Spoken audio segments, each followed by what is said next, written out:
What's my favorite ad campaign?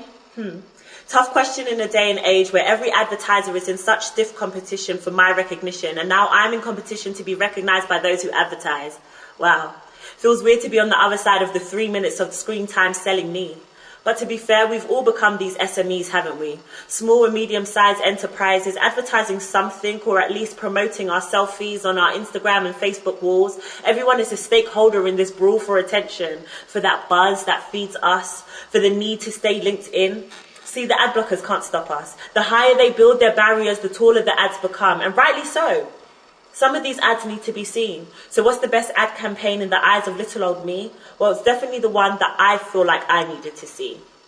In 2012, the Home Office launched an anti-rape campaign.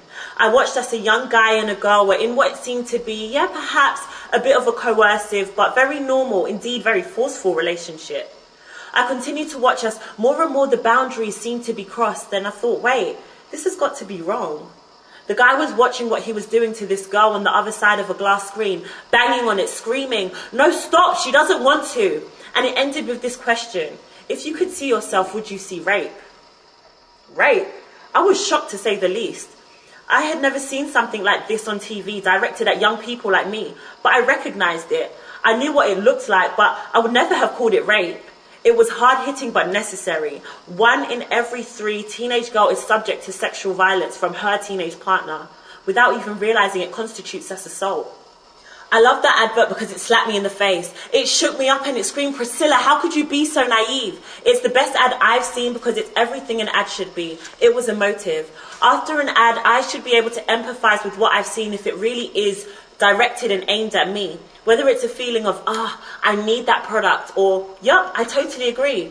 And it was creative. This message could have easily been lost in the words of someone just reporting facts and figures. Yet it was knowledge, commercialized and televised in a way that made it difficult to ignore. It brought the message alive, and as a playwright myself, it's similar things that I want to implore. Now, my friends at IPA, here's something I didn't know and you don't know either. A year down the line in 2013, I was in a lecture on gendered violence and youth sexualities. They were talking about this same exact advert I had seen, which by this time was deeply embedded in my mind. I found out that this advert was based on research carried out by my University of Bristol and the NSPCC. It turned out that one of the lead researchers was in actual fact one of my lecturers for that module. The same Dr. Christine Barter who had been talking to me was responsible for this moving advert I had been seeing on TV. Well, it's needless to say, those Monday mornings, well, for me, were never again mundane.